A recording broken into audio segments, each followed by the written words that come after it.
In 1950, a new archbishop was installed as leader of the Greek Orthodox Church in Cyprus. He took the name Makarios III. Like the great leaders of the medieval church, he was more politician than priest. The British were slow to realize what kind of man they were dealing with.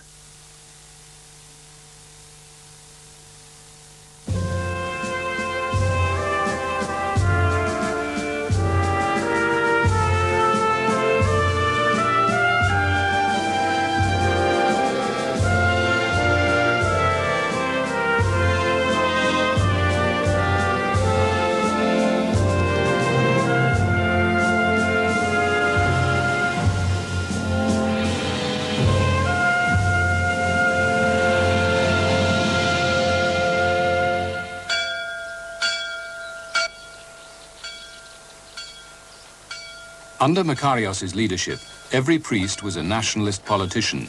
Every congregation was potentially a subversive meeting. What the Greek Cypriots yearned for was not independence, but union with Greece, which they called Enosis. The British tried to stop the teaching of Enosis. They made it a crime. But the church found ways round this. Και είπα, αφού μαζεύτηκαν όλοι οι κοινότητες, απόψε κύριοι ήρθαμε στο χωριό σας για να κηρύξουμε την Επανάσταση. Ζήτω η Επανάσταση. Το επανέλαβα 2-3 φορές. Όλος ο λαός εχειροκροτούσε, εφώναζε.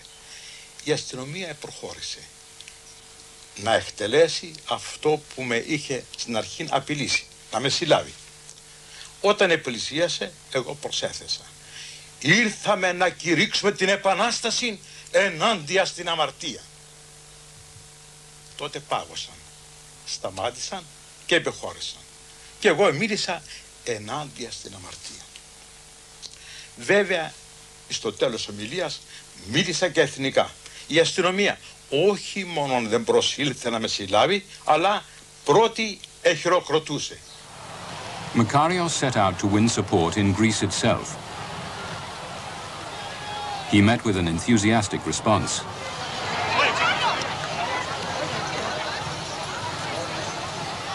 But just as the Greek people took up the cry of Enosis, events elsewhere in the Mediterranean threatened their cause.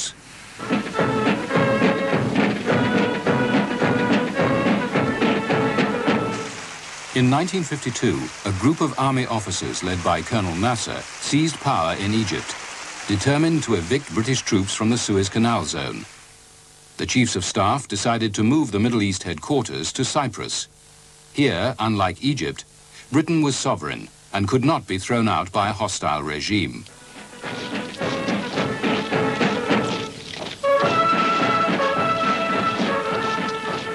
This conflict between the Cypriots' desire for union with Greece and Britain's new need for Cyprus led Henry Hopkinson, a junior minister in the Colonial Office, to make a blunder which ended his ministerial career and brought Cyprus world prominence. In July 1954, the Labour opposition began to ask why the Cypriots, the most highly educated colonial people, had so little say in managing their own affairs.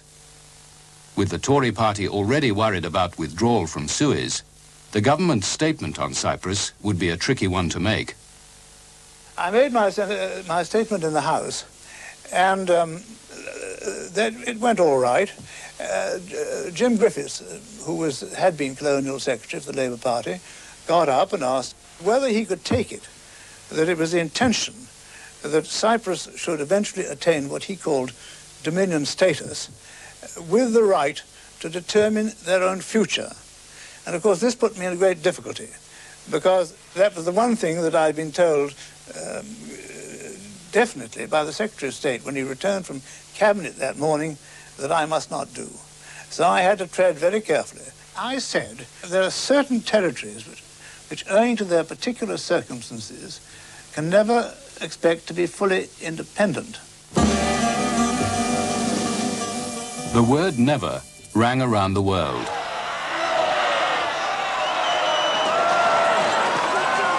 This was just what Makarios had been waiting for. The uproar compelled the Greek Prime Minister to raise the issue at the United Nations. He decided to go to the UN. And I don't blame him, he couldn't politically avoid it. Well, he couldn't avoid it because when a whole people believes that something is easy, especially when it believes that something is right, that a Greek island should be given to Greece. A government cannot resist forever, it can resist for some years. He can't say to the people, I'm right and you are all wrong, especially when they are right. At the United Nations, the Greek government requested the right of self-determination for the Cypriots, the chance to decide their own future, confident that they would choose Enosis. Britain managed to muster enough votes to defeat the Greek resolution, and Makarios' disappointment and anger were shared by the Greek Cypriots in Nicosia.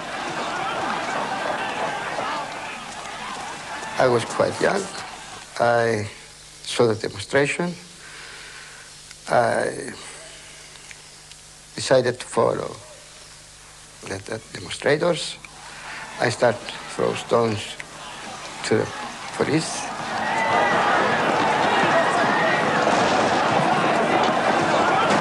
I saw this demonstration as a starting for the freedom. A month earlier, in a remote corner of the island, a Cypriot had landed secretly. He came home to revolutionize the Enosis movement. It had been said that the Cypriots did not really want their freedom, and that if they did want their freedom, they would seek it through actions of violence. Colonel George Grivas was a Cypriot who had fought in the Greek army and led an extreme right-wing guerrilla group in Greece. He was consumed with zeal for Enosis. An armed fight was the only way leading to the self-determination of my native country, Cyprus. He took the name Digenis after a legendary Greek hero. He kept his real identity a mystery.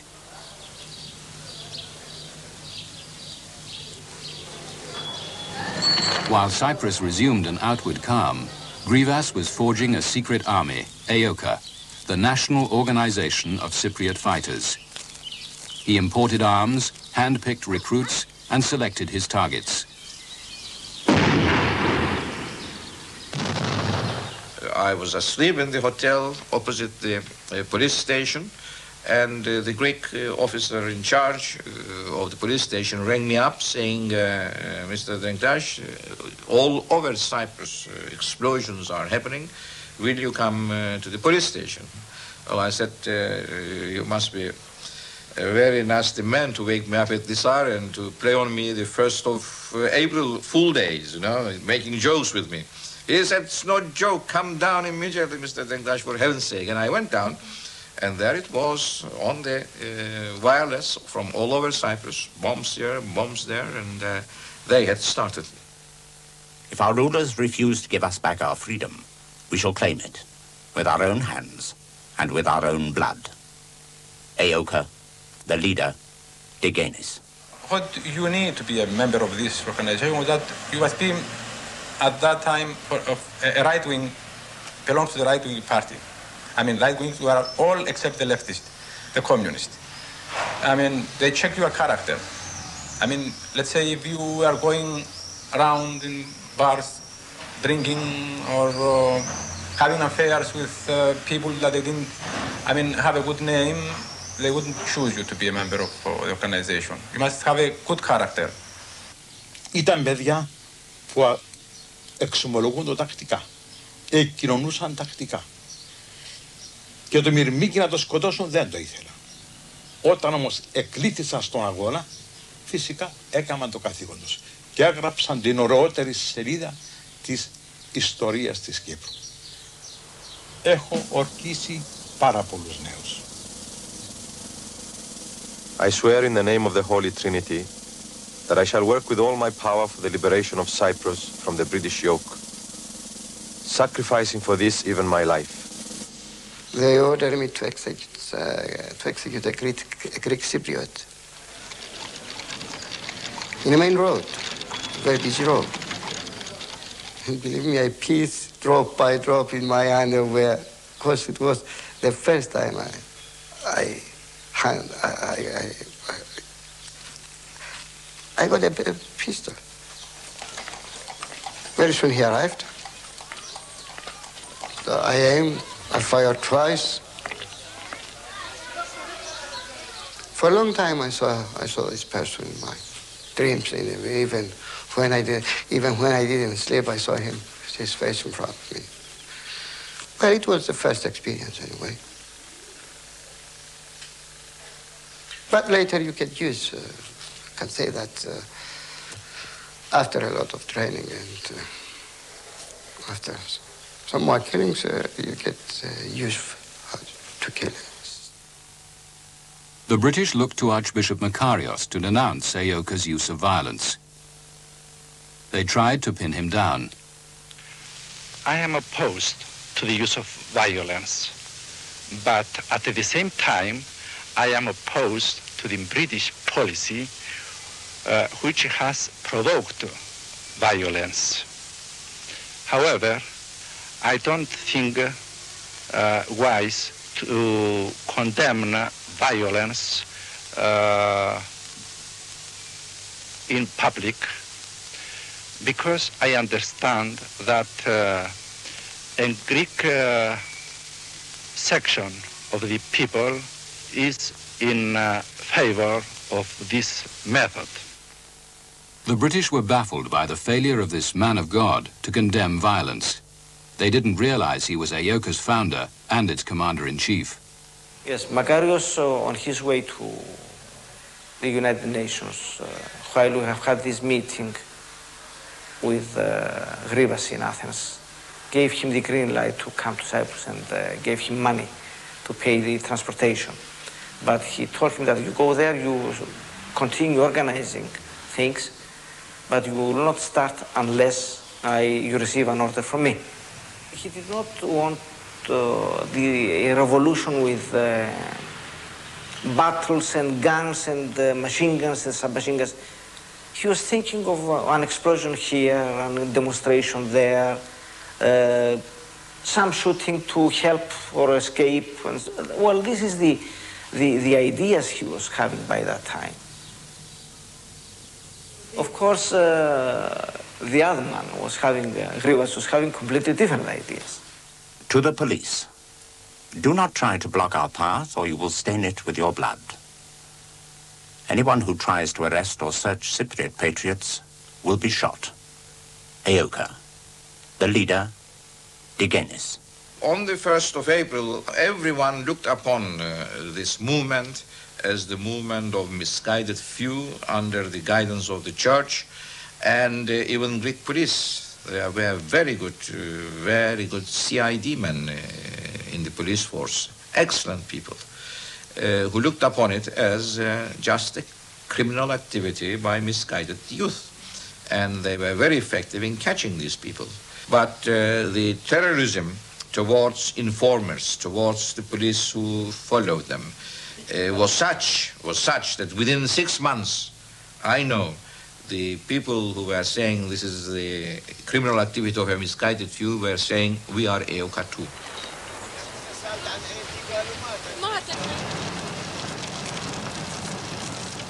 By the summer of 1955, Eoka's campaign was attracting world attention to the Greek Cypriot cause.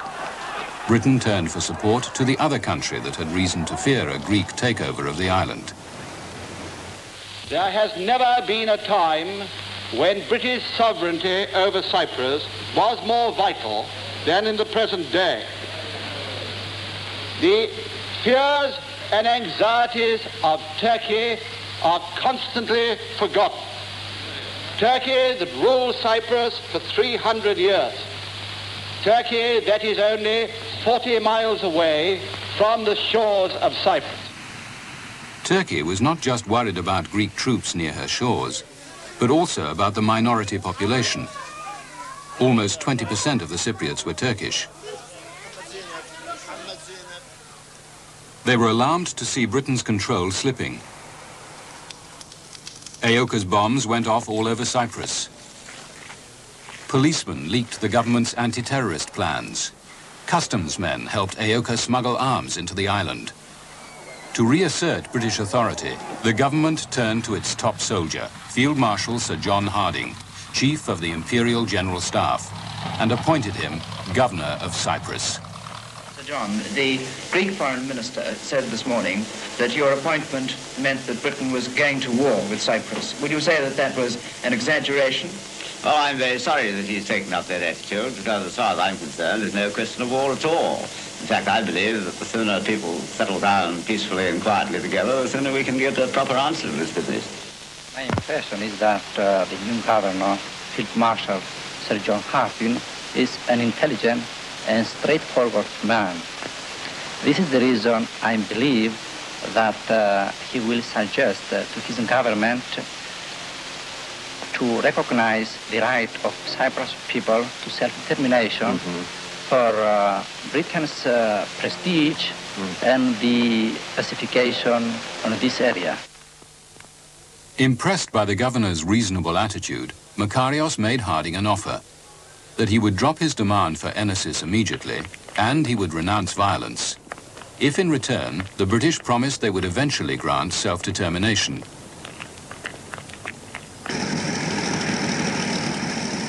Harding visited London to consult the cabinet, and he returned to Cyprus with a carefully worded new policy. The governor came from London, and we met in our house in Nicosia the 21st of November, 1955. I remember that day, Marshal Harding came first, 10 minutes earlier. Maybe for security reasons. And Makarios came a few minutes later. And immediately, Marshal Harding took over from his pocket a paper.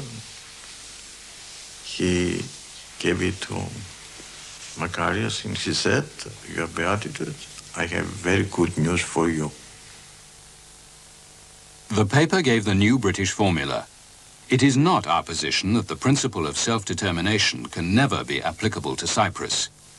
It is our position that it is not now a practical proposition on account of the present situation in the Eastern Mediterranean. This became known as the double negative. In simple words, it meant Enosis, not never, but not now. The Archbishop said, Your Excellency, I cannot accept this. And Harding he was very disappointed.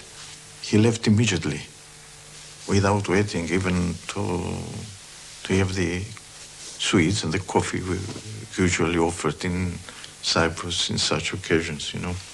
And I read the paper, and I was really surprised, because it was the first time the British government recognized the right of self-determination to the people of Cyprus. When Marshal Harding left, the Archbishop told me, well, that we have in our pocket. And we must try now to make it better.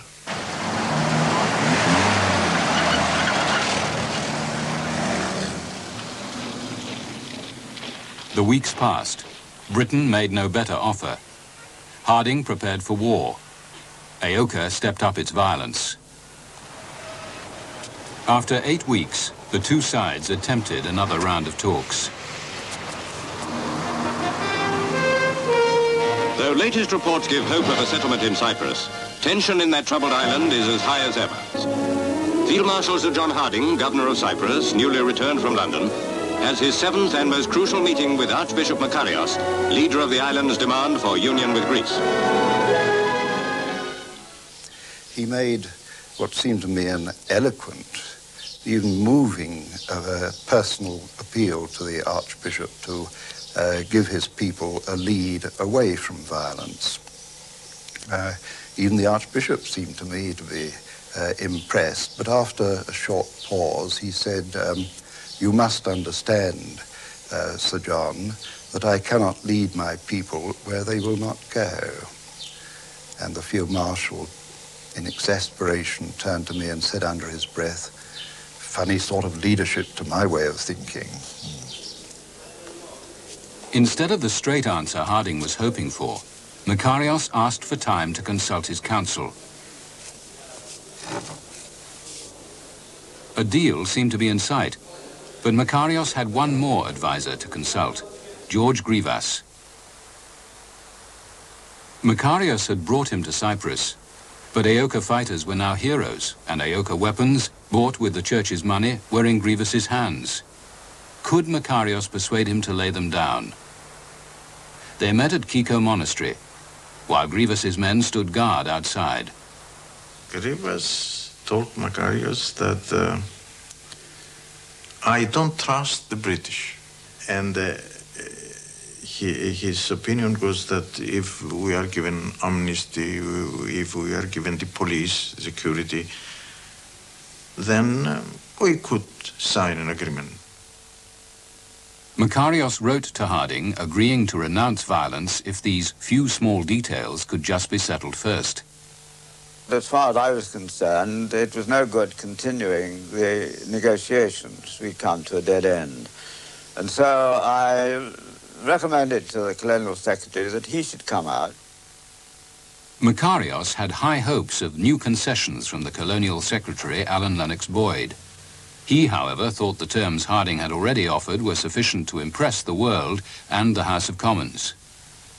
Lennox Boyd read a statement immediately saying that this I'm going to tell in the House. Still, 3 points were pending: the amnesty, the public security, and the majority in the House. So the Archbishop wanted to clarify those 3 questions. And Lennox Boyd said immediately, no, accept it or not. I didn't come here to negotiate. You have already negotiated to the governor. The Archbishop insisted and said, well, let's talk about this subject. Why not? I think the truth is that ministers in London, and perhaps the governor in Cyprus also, had been becoming increasingly exasperated at what they saw as the prevarication of the Archbishop as the talks wore on, and increasingly disillusioned about the possibility of ever reaching a viable political settlement with him. Lennox Boyd was adamant. He said, no, receive it or not. And the Archbishop said, well, under these conditions, I'm not going to accept it. And then Lennox Boyd stood up. He was 2 meters tall, you know. He closed his file and he said, addressing to the Archbishop, he said, Archbishop, God save your people. And he left. Makarios had held out too long. The only terms ever offered the Cypriots which could have led to Enosis were withdrawn. So I said to Lennox Boyd, I told Lennox Boyd that in my opinion the only thing to be done then was for me to concentrate on inflicting a defeat on Aoka. If that was done, if that was to be the program, well then I must get Makarios out of the way.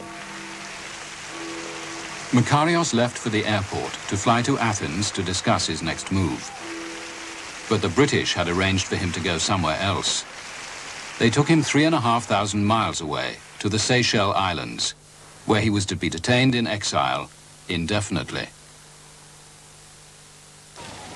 The deportation of Archbishop Makarios prompted Aoka to put into action their most audacious attack. In March 1956, a young waiter in Government House smuggled a time bomb past the governor's security forces, strapped to his stomach with a lady's corset. I get immediately to the bedroom of the governor. I closed the door, and immediately I took the bomb out of my corset, and I put it in the mattress under the bed. You see, they were sleeping on separate beds. They were nearby the beds, but they were separate, 2 beds, you know. And closed the beds just to kill both of them. Not to have her to cry after him, you know. I always get up very late, I'm sorry to say, in the morning, and I had only just got up and nobody had done the room or made the bed or anything.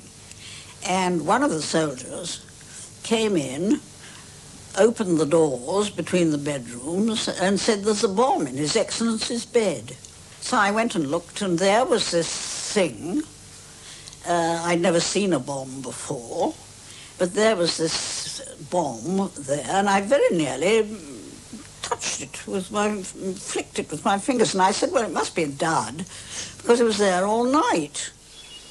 A young officer who was very brave put the bomb on a shovel. He'd walked right through Government House, which was quite big, and he'd put it in a sandbag pit, and it was striking 12, and it went off 3 minutes after he'd put it in with the most sickening explosion that broke all the windows outside of the house. Neophytos Sophocleus became a wanted man and was taken to the mountains to join the guerrilla bands under Aoka commander Colonel George Grivas. The anti-terrorist campaign in Cyprus reaches a new stage with the combing of 400 square miles of mountain forests in the southwest of the island. Somewhere in the thick forest in front of them are Aoka leaders with a big price on their head, including, it is believed, the chief of them all, George Grivas.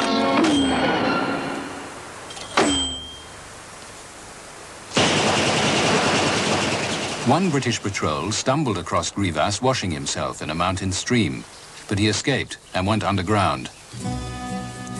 For the next 2.5 years, he directed his war from this house on the outskirts of Limassol. Under the kitchen sink was the entrance to a cleverly concealed hideout. Not even his area commander knew where he was. But from this refuge, Grivas dispatched orders to his execution squads in the towns. Metaxa Square, Nicosia, and a surprise swoop by men of the 3rd Parachute Battalion searching for concealed weapons. The day before, in a nearby street, 2 Royal Air Force men were brutally murdered and 1 seriously wounded by terrorists. The men, wearing civilian clothes, were shot from behind in cold blood. If they give me the guns, if they give us the guns, the armored cars, and everything that they got, we can fight face to face. I mean, we feel brave as they are, I mean, at that time. But they got everything on their side, and they wanted us, I mean, to come and fight with them face by face. How we can fight face by face? A search was started immediately while the scent was still fresh, but no trace was found. The town is now out of bounds to servicemen off duty.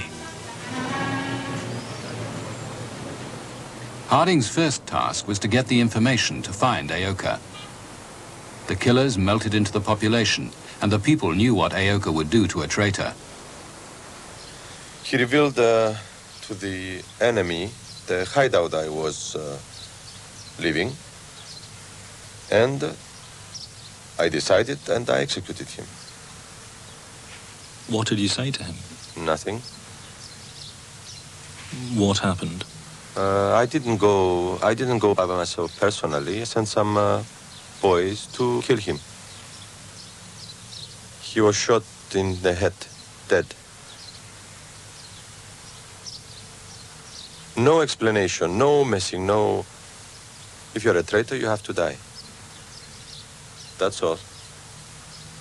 It was clear to all of us.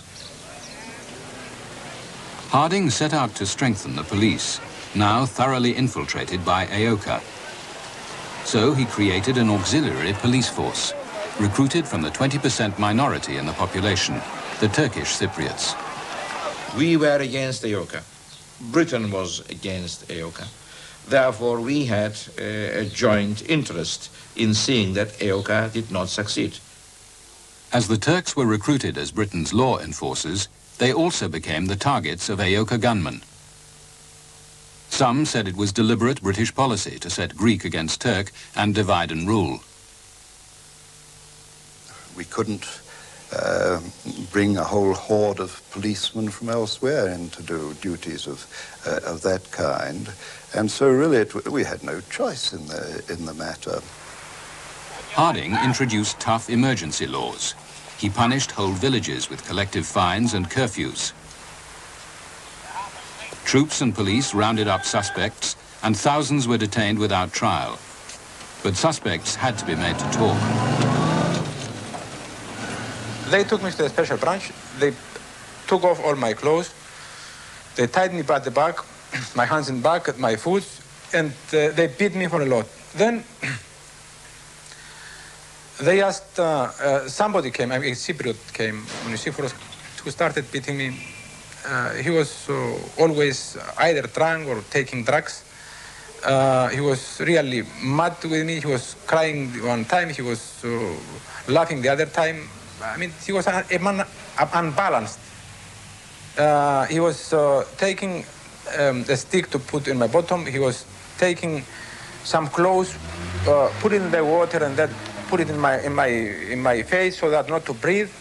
He threw me down and he started dancing on my stomach he was wearing boots. Nikos Koshis described 12 days of torture before interrogators abandoned efforts to make him talk. Many Cypriots made similar allegations of torture, and Athens radio broadcast every charge. In Britain, the Labour Party demanded an inquiry into these allegations of brutality, but the government stood by Harding. I had sufficient confidence in my senior police officers and army commanders to accept their view that this didn't happen. Harding believed he had a more effective way of making the Cypriots talk. In November 1956, he introduced the death penalty for anyone caught with a weapon. Interrogators could now bargain with suspects for information or their lives.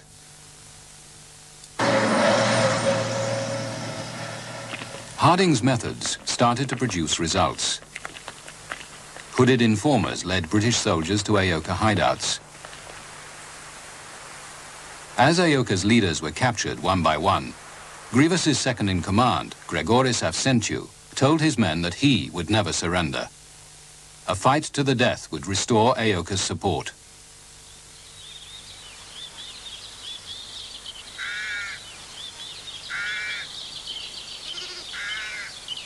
In March 1957, British troops discovered Avsentiu's hideout in a cave high in the Troodos Mountains. So confident were the British that they invited newsreel cameras to film this important capture.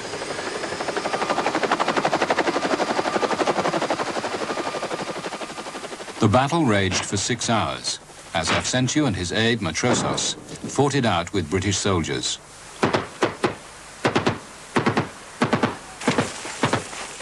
The British became impatient. They poured petrol into the cave and set fire to it. I was in front of the exit and the flame took me from the face. Instantly, I covered my face, my eyes, and my hands also bad. I feel bad. I turn again to the Avsentiu. I saw him in flames, and he shouted me, "Don't be afraid." It was the last word I heard from Avsentiu. I jumped off the cave with the hope that a bullet somebody will shoot me. I didn't want to live, and I didn't want to die by flames.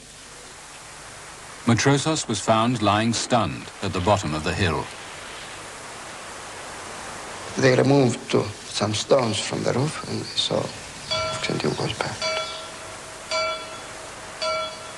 The movement had found its martyr. Though Aoka's mountain gangs had been destroyed, the Greek Cypriots had demonstrated the will to fight on. I don't believe myself that you can destroy an organization of that kind, which is led by fanatics and has a great deal of support from the civil population, either from sympathy or from fear. I don't know you can destroy it, but we had inflicted a very serious defeat on them. Harding's forces were now in command, but no new leaders had come forward to replace Makarios and speak for the Greek community. Politically, there was a stalemate. By the beginning of 1957, Britain was reeling from a blow which changed her attitude to Cyprus and to her whole empire. Sir Anthony Eden's attempt to reconquer the Suez Canal had ended in disaster, and he had resigned. His successor, Harold Macmillan, though an imperialist in style, was a realist in practice and thought the whole of Cyprus was no longer needed. A small base would do. But if the British wanted to negotiate, they would have to talk to the Archbishop. He was released from detention, but forbidden to set foot in Cyprus. On the 17th of April 1957, Makarios arrived in Athens to a hero's welcome.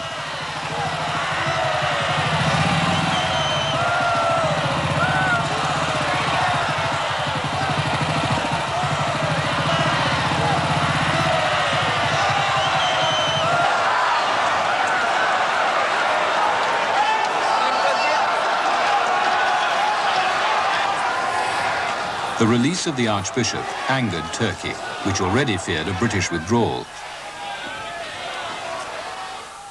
The Colonial Secretary, Lennox Boyd, had visited Ankara to suggest there was a way to protect the Turkish Cypriots when the British pulled out. And when that happened, the Turks in Cyprus would be as entitled as the Greeks in Cyprus to have their own self-determination, and that, of course, would it then involve the partition of the island. I remember maps drawn in blood with the Turkish flag on top of it. Partition became the cause célèbre, as they say at the time. Partition or death became the slogan.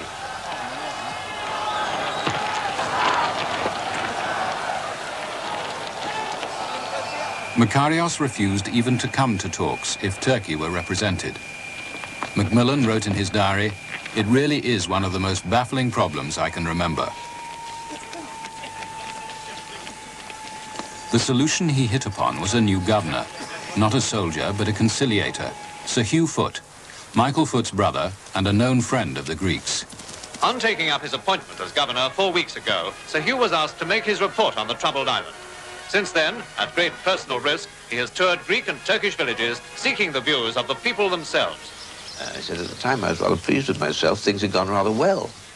I got a good deal of publicity from these acts. No great substance perhaps in them, but they were indications of an anxious anxiety to work with the people.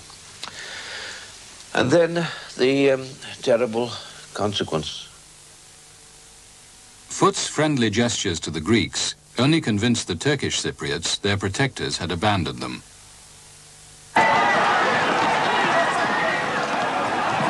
On the night of the 7th of June 1958, the peaceful coexistence of the two communities ended forever.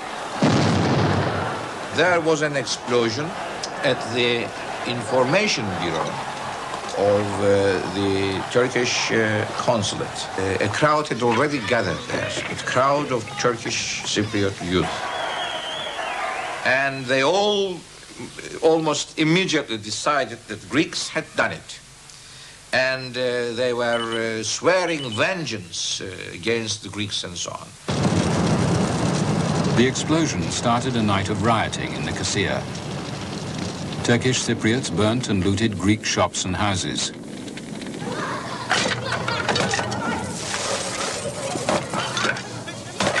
Soon, Aoka counterattacked, and the fighting spread around the island.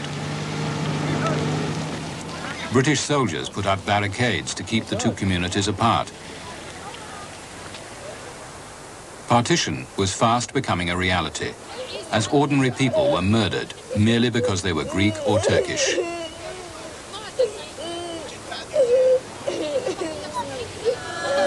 The fighting raged for 3 months. More than 100 were killed. Against this background, Macmillan and Foote tried to launch a new initiative.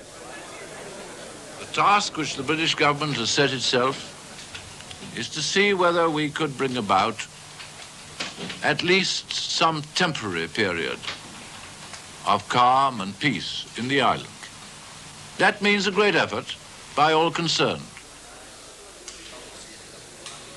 Macmillan offered to share the governing of Cyprus with Greece and Turkey. On the surface, a generous and even-handed offer. But to the Greeks, to have Turkey installed as a ruler of an island they claimed was part of Greece was a nightmare come true. The Greek people of Cyprus will oppose by all means the unilateral application of this plan. If the British government insists on its plan, the result will be disastrous. Macmillan warned the Greeks that this plan would be imposed in 2 months' time, unless they compromised. This time it wasn't a question of going to beg them in Athens and Greece. The idea was now we should go and tell them that we're going ahead with this. And you've got to accommodate yourself to it. I think that made a main difference. In desperation, Makarios turned to the British Labour Party, who had promised to grant Enosis when they won power. He asked Barbara Castle to Athens, but she brought bad news. They too would back the Macmillan plan unless Makarios compromised. Oh, he's prepared to make a very important change indeed.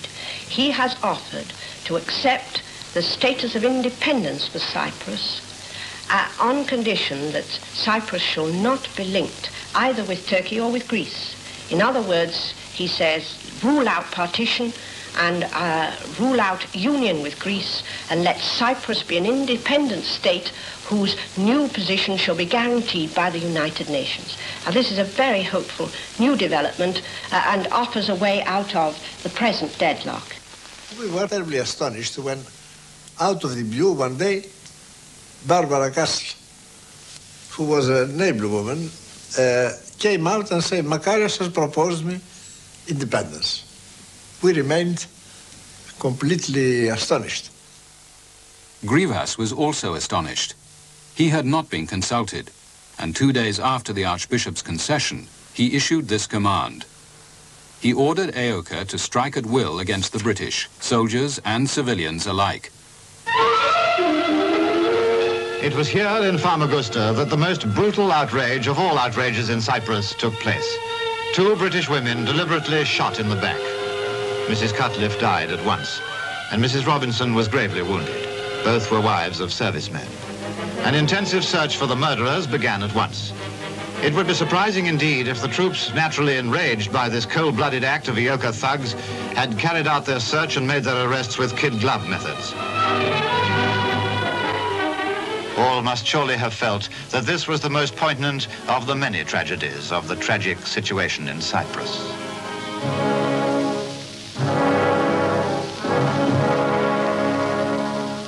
World opinion was so outraged that Grivas denied responsibility. But Aoka resumed the killing of British servicemen. For the British, it seemed to be getting worse and worse. At the United Nations, the problem was about to be taken out of their hands. Greek Foreign Minister Averov proposed independence for Cyprus as his last chance to defeat the Macmillan Plan and to keep Turkey out. Turkish Foreign Minister Zorlu backed the Macmillan Plan. In fact, on Cyprus, there are 2 national communities. And at the end of a grueling debate, the Greeks were defeated. We went with some members of the delegation at the end of a corridor to smoke. And we were frantic, of course, desperate. Because there are also questions of internal policy. How do you go back in the country beaten in an international forum? Then I saw Zorlu coming towards me. I told my people there, he is coming here. I am afraid I'll slap him in the face. I'm so nervous, I don't think I will be able to keep my nerves. So he came smiling and he told me, I came to congratulate you. To Averov's amazement, Zorlu proposed a deal. Turkey would accept independence for Cyprus if they could agree guarantees to protect the Turkish minority. Over the next few weeks, they worked out the details of their plan. And 2 months later in Zurich, their prime ministers approved their proposal.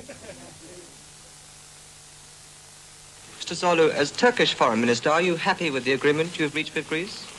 I am completely happy. Why has it taken so long and cost so many lives before this agreement was reached? This is rather a difficult question because the matter was a very complicated one, and the national pride and too much emotion was involved in this dispute. Averov and Zorlu flew straight to London, where the British Foreign Secretary, Selwyn Lloyd, was delighted with a solution that let Britain escape from Cyprus and yet retain 2 military bases. The leaders of the Turkish and Greek Cypriots were then invited to Lancaster House to ratify these proposals. This conference was to be only a signing ceremony. Details agreed in Zurich could not be changed, and Makarios had promised Greek Prime Minister Karamanlis that he would accept the deal.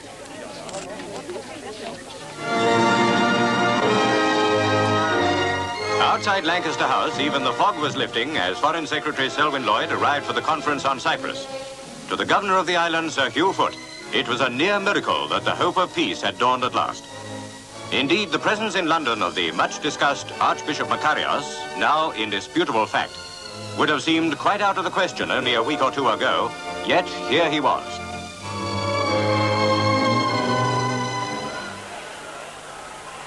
The conference began with each delegate playing his expected role. Selwyn Lloyd read out the Zurich agreements. Averov described them as the best possible, and Zorlu agreed. Then Makarios spoke. He said that while he accepted the agreements as a basis, he would like just a few amendments. The conference was stunned. Averov telephoned Karamanlis in Athens, who flew to London and immediately ordered that Makarios be brought to meet him. Makarios said he had promised to sign, but he was sorry. He had now changed his mind.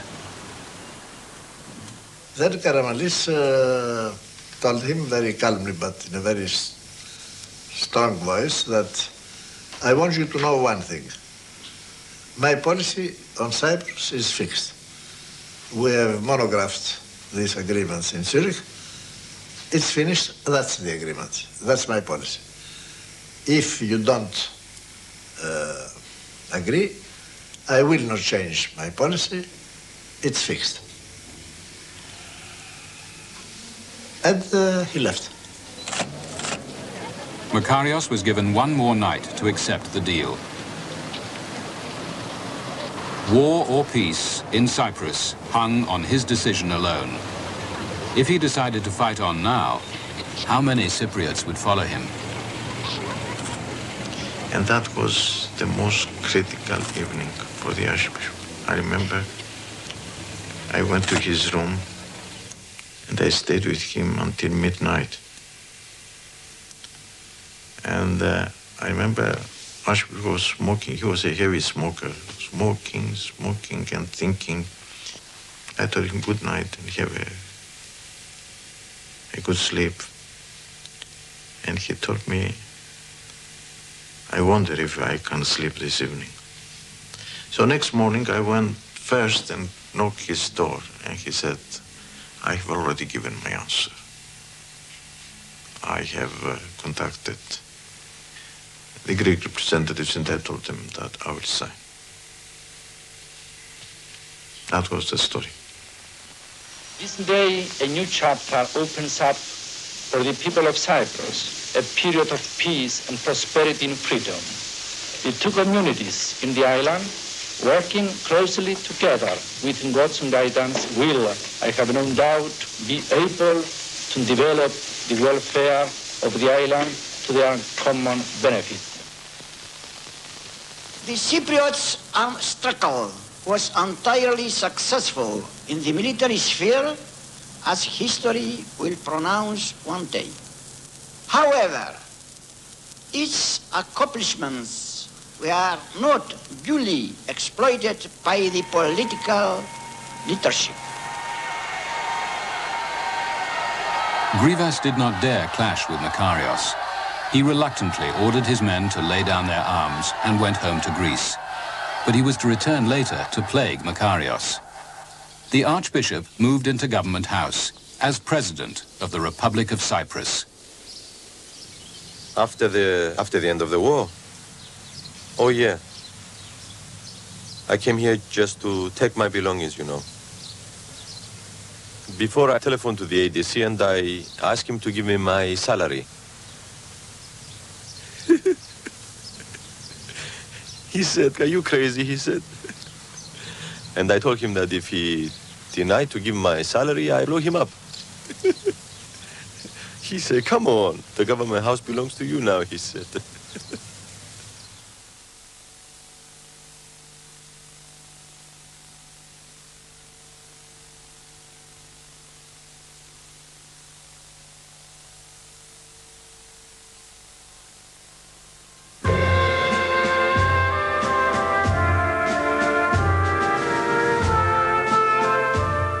If you're interested in having a permanent record of the many interesting events covered in the series End of Empire, there's a hardcover book available at your ABC shop and at all good booksellers.